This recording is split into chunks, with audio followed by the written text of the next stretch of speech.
अस्सलाम वालेकुम नाज़रीन, आप देख रहे हैं न्यूज़ एचडी और मैं आपका मेज़बान ज़ीशान गिलानी। जैसा कि हम रोज़ाना की बुनियाद पर जो रोज़नामा मुल्तान अपडेट में लगने वाली जो ख़बरें हैं उनके ऊपर हम तबसरा करते हैं और उसमें मेरा साथ देते हैं जनाब शहराज अवैसी साहब।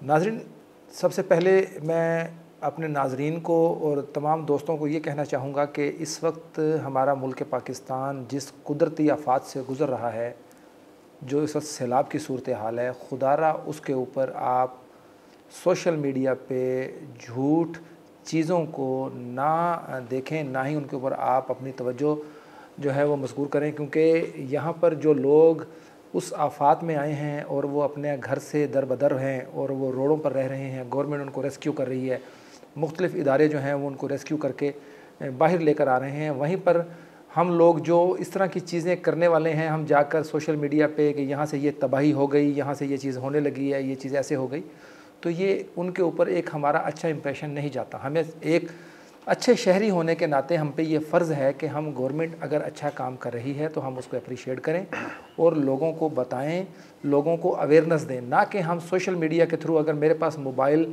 की एक्सेस है, डिवाइस मेरे पास ये है, गैजेट है मेरे पास, तो उसका मतलब ये नहीं है कि मेरे पास इस तरह की कोई अथॉरिटी है कि मैं इसके ऊपर कोई भी फ़ेक न्यूज़ बना के, कोई भी फ़ेक पोस्ट बना के सोशल मीडिया पर पोस्ट कर दूं। आज जिस ख़बर पे सबसे पहले हम बात करेंगे वैसे साहब, वो है लाहौर में गैर कानूनी हाउसिंग स्कीमों के गिरद शिकंजा तंग कर दिया गया और उसमें एक मालिक को गिरफ़्तार भी किया गया क्योंकि उसने रावी के किनारे पे 12,000 एकड़ पे कोई कॉलोनी बनाई थी। क्या कहेंगे इस हवाले से? जी सर, देर आयत दुरुस्त आयत, एक्शन बिल आखिर लिया हुकूमत ने, और वो एक्शन जो अब लिया है वो पहले लेना चाहिए था। ठीक है, यानी कि जो हमारे हुकूमती इदारे हैं जब उनके सर पर पड़ती है तो तभी वो ख्वाब गफलत से हरकत में आते हैं। हरकत में आते हैं। नहीं तो अगर ये मामलात उस वक्त इनको NOC जारी ना किए जाते तो आज जो लाहौर इस सूरत हाल से गुजरा है उसको इस सूरत हाल से ना गुजरना पड़ता, जो एक गंभीर सूरत हाल से लाहौर में गुजरा है। बाकी चलें, एक्शन शुरू हुआ है, अच्छी बात है, और हम दुआ गो हैं और हुकूमती इदारे से तवक्कुआत रखते हैं कि जो काम अच्छा इन्होंने शुरू किया है अब इसे जारी रहना चाहिए। ये कोई एक हाउसिंग स्कीम नहीं है। उस दिन भी हमने पहले प्रोग्राम में बात की थी कि इसमें बहुत सारे जो बड़े मीडिया ग्रुप्स हैं बाकायदा जी, वो भी शामिल हैं। यानी कि एक जो बड़े बड़े ताकतवर लोग हैं उन्होंने इस बिहाफ पर ये हाउसिंग स्कीम शुरू की थी कि हमारे पे हाथ कोई नहीं डाल सकेगा, लेकिन जब पानी सर से ऊंचा हुआ तो हुकूमती इदारे शायद ना चाहते हुए भी उन्होंने एक्शन लिया हो, लेकिन लिया है, और इस जो एक्शन लिया गया इसको अब इन काम को अंजाम तक पहुंचाना चाहिए। अच्छा, दूसरी जानिब कल CM पंजाब जो हैं मोहतरमा मरीम नवाज साहिबा, उन्होंने मुल्तान का दौरा किया, आप भी फील्ड में मौजूद थे, हम भी थे।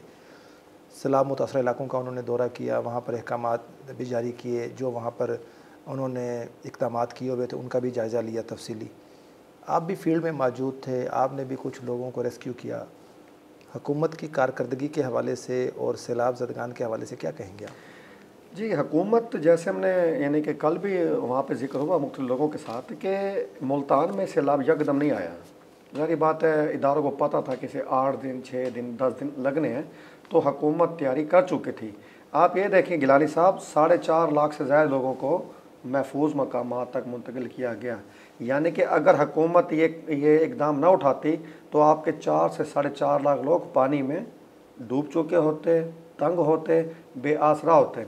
और कल एक शानदार चीज़ में देखने की, हुकूमती इदारों के साथ साथ जो प्राइवेट सेक्टर के इमदादी इदारे हैं, जैसे हम दुआबा बंद पे जब हम गए, अलखिदमत का कैंप बड़ा मुनज़्ज़म देखने में आया हमें, और वो बाकायदा हमें अपनी बोट पे उन इलाकों तक लेके गए जहाँ लोग निकलने को तैयार नहीं है। यहाँ पे गिलानी साहब एक सवाल और पैदा होता है कि अवाम को भी एहसास करना चाहिए। जब हुकूमत ने आपको यकीन दहानी करे हुए देखें, वो भी तो 4 लाख लोग निकले हैं ना, तो जो चंद 100 लोग या चंद हज़ार लोग जिद करके अपने घरों में बैठे हुए हैं, देखें कल को नुकसान होता है, पानी ज़्यादा हिट करता है, जानी या माल नुकसान होता है, तो बदनामी फिर हुकूमती इदारों की होगी कि इन्हें क्यों नहीं निकाला गया।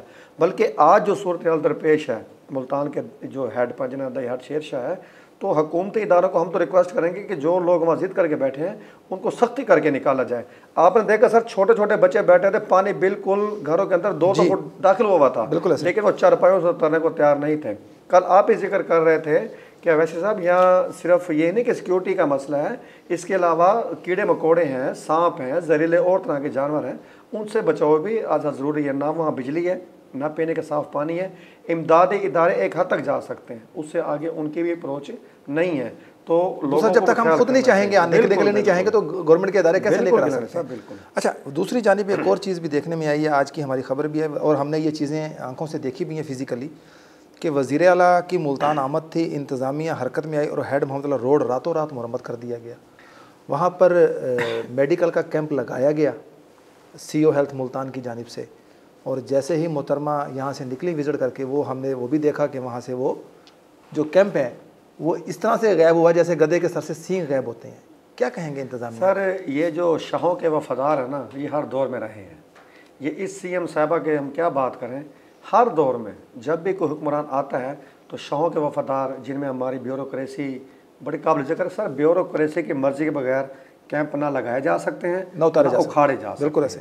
ब्यूरोक्रेसी चाहे तो एक रात में सड़क बना दे, ब्यूरोक्रेसी चाहे तो 3-3 साल में। आज भी मुल्तान की ऐसी कई सड़कों का जिक्र कर सकता हूँ जहाँ 3 साल से ज़्यादा अर्सा गुजर चुका है, अवाम तंग है, बेहाल है, लेकिन वहाँ ब्यूरोक्रेसी की नज़र करम नहीं जाती। CM साहबा के सिर्फ 4 या 5 घंटे के दौरे पे हम यहाँ बराह रास्त CM साहबा से मुखातिब होते हैं अपने इस चैनल के तरफ से कि CM साहिबा, आपके जो अब तक इकदाम है बड़े शानदार है सैलाब को लेकर, लेकिन आपकी जो ब्यूरोक्रेसी है आपके ज़ेर साया काम कर रही है। जब इस तरह के बेसरोपा इकदाम करती है तो उनको लेकर सिर्फ ब्यूरोक्रेसी नहीं, बल्कि ये जो आपके अच्छे इकदाम है ये भी मजाक का निशाना बनते हैं। तो खुदा सवाल उठाए जाते हैं, उसके ऊपर सवाल उठाए जाते हैं। बिल्कुल सर। और ये बड़ा तकलीफ दे अमल है कि या तो आप वहाँ पर इस तरह की चीज़ें करें तो उनको प्रॉपरली करें, अगर नहीं कर सकते तो फिर आप सीनियर्स को या हमारी जैसे CM साहबा हैं उनको या वज़ीर आज़म साहब हैं उनको आप उस तरह से मोटिवेट ना करें, ना बताएं। और ये बड़ा अच्छा इकदाम था कि जैसे मरीम नवाज़ साहिबा मुल्तान तशरीफ़ लाईं, वो सैलाब ज़दगान इलाके में भी गई, वहाँ जाके उन लोगों से मिली और घुल मिल गई। उन बड़ा शानदार मंजर था, छोटे छोटे बच्चे बैठे थे। एक बच्चे ने अपने हाथ से, अच्छा ये ना बड़ा गैर मुतवक्का तौर पे आते हैं सामने मामलात, पता नहीं उसके हाथ कैसे थे कैसे नहीं थे, सैलाबज़दा बच्चा था, लेकिन जब उसने अपनी पैकेट में से सिलेंडर निकाली, CM साहबा के मुंह में दी तो उन्होंने बगैर किसी झिझक के उसे खाया। जी बिल्कुल। यानी बच्चे के मुस्कुराहट सर देखने वाली थी। और यही चीज़ें होती हैं जो सैलाबज़दा लोग हैं, जो आफतज़दा लोग हैं, उनके एतमाद में या उनके वक़ार में इजाफे का बायस बनती हैं। अच्छा, वैसे साहब, इस वक्त जैसे मुल्तान, वैसे तो पूरा पाकिस्तान, लेकिन इस वक्त जो मुल्तान और मुल्तान क्योंकि साउथ पंजाब का मरकज़ है, यहाँ से रेला गुजर चुका है, पीछे से और पानी का बहाव तेज़ होता जा रहा है। अभी जो इस वक्त मौजूदा सूरत हाल है उसमें बताया जा रहा है कि जो शेरशाह जो बंद है वो टूट चुका है थोड़ा सा, जिसकी वजह से पानी जो है वो इधर मुजफ्फराबाद की तरफ जो है वो आना शुरू हो गया, और कुछ इलाके हैं ऐसे जिसमें पानी आ रहा है। आप क्या समझते हैं कि जैसे पहले से चीज़ों के बारे में पता चल गया था, लाहौर से जब पानी निकला, पीछे से जब इंडिया ने पानी छोड़ा, तो क्या ऐसा मुमकिन नहीं था कि हमारे जो इदारे हैं वो इससे पहले इन चीज़ों के लिए कोई अच्छी सी हिकमत अमली तैयार कर लेते? बिल्कुल गिलानी साहब, हिकमत अमली इनकी जारी थी, लेकिन इसमें अब जब बिल्कुल गंभीर मामला सामने आए हैं तो कुछ नकाइश भी सामने आए हैं। वैसे ही जैसे आप ये देखें कि पानी मुजफ्फराबाद तक उसके जो बैक वगैरह के इलाके हैं, अगर पानी इसी रफ्तार से रहा तो अब तक की खबरों के मुताबिक जो हमारे रिपोर्टर्स ने हमें दी हैं कि जो शेरशाह टोल प्लाजा है जी, जिसे बॉर्डर एरिया कह सकते हैं मुल्तान के शहरी इलाकों का, वहाँ तक भी पानी हिट कर सकता है। जी बिल्कुल ऐसे। यानी अगर वहाँ तक पानी आता है तो मुल्तान की शहरी आबादी भी ख़तरे में आ जाएगी। यानी कि जो नुक्स सामने आ रहा है वो ये कि जो हेड शेरशाह वाला हेड है, ये हेड मोहम्मद वाला है, इसको 2-3 दिन पहले कहीं ना कहीं से ब्रीच कर देना चाहिए था, ताकि जो पानी आज मुल्तान शहर में आने का अंदेशा पैदा हो रहा है वो भी ना होता। और दूसरी बात सर, इससे पहले इलाके आते हैं अहमदपुर, सियाल, झांकी इलाके, सहराई इलाके हैं सारे सर, वो 80% डूब चुके हैं। सिराई के अलावा खेत भी हैं। अब वो लोग भी ये शिकवा कर रहे हैं कि अगर आगे से बंद ब्रीच कर दिया जाता तो आज जो हमारा 80% इलाका डूब चुका है वो हमारे साथ मुमकिन ना होता, और जो नुकसानात हैं वो ज़रा रेशो कम हो जाती। खैर, ये तो आप भी माहिरीन ही जानते हैं, माहिरीन, हम तो सिर्फ इस पर एक जो नुमाया खबरें आती है उस पर तबसरा कर सकते हैं, लेकिन कुछ ना कुछ देखें ना, 100% कम्प्लीट दुरुस्ती की हर जगह मुमकिन नहीं है। कल भी हमने देखा कि जब हम फील्ड में मौजूद थे तो कुछ फैमिलीज ऐसी थी जिन्होंने हमें देखते ही ज़रा गुस्से का इजहार भी किया। आपको याद हमें भी बातें की उन्होंने कहा जी आप आ जाते हैं यहाँ पर आके करते हैं, और जब तक हमारे पास ना खाना, हालांकि हम अपनी जिम्मेदारी पूरी कर रहे हैं, हम तो अपनी एक जिम्मेदारी रिस्पॉन्सिबिलिटी जो हमारी है वो पूरा करें। अगर उन्होंने कोई पैगाम दिया तो आज हम बता रहे हैं, हुक्मरानों को बता रहे हैं कि वहाँ पर कुछ लोग ऐसे भी, कुछ फैमिली, और हमने ये भी उन्हें बताया कि तमाम तर जिम्मेदारी हुकूमत पर आयद नहीं होती, बिल्कुल, ये कुछ फ़राइज़ हम पर भी आयद होते हैं, हमें भी बहैसियत मुसलमान शहरी बिल्कुल हम पर जिम्मेदारी, इस पर क्या कहेंगे? अच्छा, कल आप ये देखें ना कि लोगों ने कई मामलों पर अगर तसल्ली का इजहार किया तो खाना, सर खाना एक बड़ी अहम जुज़्व है जी। उसके अलावा फिर जो हम बार बार बात कर रहे हैं, आज मुसलसल तीसरे प्रोग्राम में फिर बात कर रहे हैं कि ख़वातीन का ख़ुसूसी ख्याल रखा जाए। आपने कल देखा कि जब हम अंदर बस्तियों में गए, बोट्स पे रेस्क्यू की और फलाही इदारों की, तो ख़वातीन अभी तक उन घरों में मौजूद हैं। और हमारा मशरक़ी मुआशरा एक देहाती कल्चर है, तो उसमें जो ख़वातीन हैं वो अपने शोहर, भाई या वालिद की मर्ज़ी के बगैर कोई अपने तौर पर फ़ैसला नहीं करती। तो उनकी जो ज़रूरियात हैं, जो फितरी तकाज़े हैं, हम बार बार बात कर रहे हैं। और मुझे खुशी है कि जो इमदादी इदारे हैं इनकी तरफ तवज्जो दे रहे हैं। कल इमदादी इदारों के कैंप्स में जो ख़वातीन की ज़रूरत की अहम अशियाँ हैं वो भी मौजूद यानी हमें नज़र आई और हमें दिखाई गई। तो इसका मतलब ये है कि इमदादी इदारे भी काम कर रहे हैं। लेकिन मैं फिर कहूँगा कि 4.5 से 5 लाख लोगों को जो अचानक कवर करना, उनकी हर ज़रूरत का ख्याल रखना, जैसे अभी भी आपने जिक्र किया कि सिर्फ सरकारी इदारों का काम नहीं है, इसमें पूरी कौम को, मनहसल कौम, हम सबको मिलजुल कर आगे बढ़कर जो है इन मुश्किलात से निकलने के लिए रास्ता तलाश करना पड़ेगा। अच्छा, आज से हम एक नया भी सिलसिला शुरू कर रहे हैं अपने इस प्रोग्राम में कि हम इंटरनेशनली जो चीज़ें हैं ना उसको भी थोड़ा डिस्कस करें। वाह, कल चाइना में एक परेड हुई जी, वो परेड आपकी नज़रों से भी गुजरी होगी, क्या लगा आपने, उन्होंने क्या मैसेज दिया है इंटरनेशनल लेवल पे, उन्होंने इस परेड के ज़रिए क्या मैसेज डिलीवर किया? गिलानी साहब, एक फ़िक्रे में मैं खुलासा बताऊंगा पहले और फिर आगे बढ़ते हैं कि हमने वो इवेंट देखा है, हमारी नस्ल ने वो इवेंट देखा है, हमारी आंखों ने वो शानदार मंजर देखा है जो 500-600 सालों में एक बार ही होता है। ठीक है, अब आप कहेंगे खुशकिस्मती हमारी, वो खुशकिस्मती है। वो किस तरह सर, एक इवेंट 1400 साल कबल भी हुआ था। आप तरीके झरोके में हम अपने आप को ले जाते हैं। जब सरकार सल्लल्लाहु अलैहि वसल्लम ने गज़वात का आगाज़ किया जी, और एक मुस्लिम ताकत के तौर पर हम उभर के सामने आए और हमने रोमन और पर्शियन एम्पायर से उनकी बालादस्ती छीनी, मुस्लिम तहज़ीब का आया हुआ। उसके बाद मुस्लिम तहज़ीब चलती रही, मदारिज ऊपर नीचे होते रहे।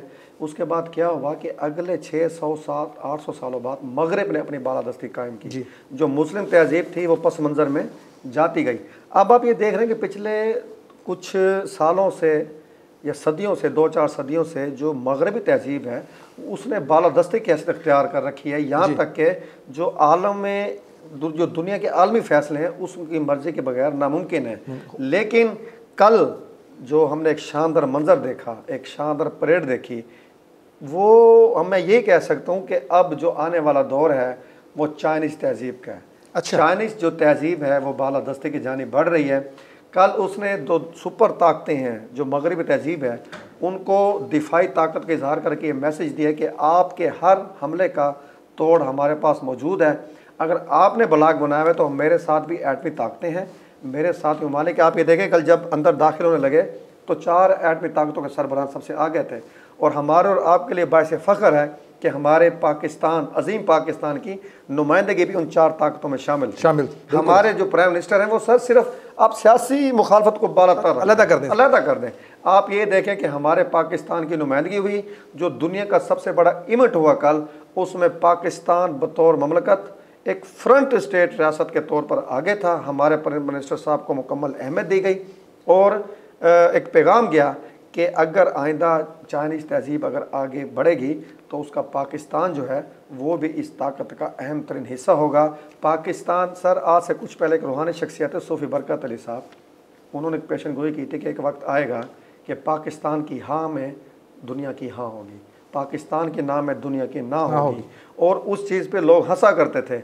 लेकिन चंद ही सालों में, बल्कि ये चंद ही माह में जो 10 मई के बाद हुआ है, आप देख रहे हैं कि पाकिस्तान की हाँ में दुनिया हाँ कह रही है और पाकिस्तान के नाम ही दुनिया ना कह रही है। और एक मकरू ताकत इंडिया की शक्ल में जिसने हम पे हमलावर होने की कोशिश की, उसको भी मुँह तोड़ जवाब मिला।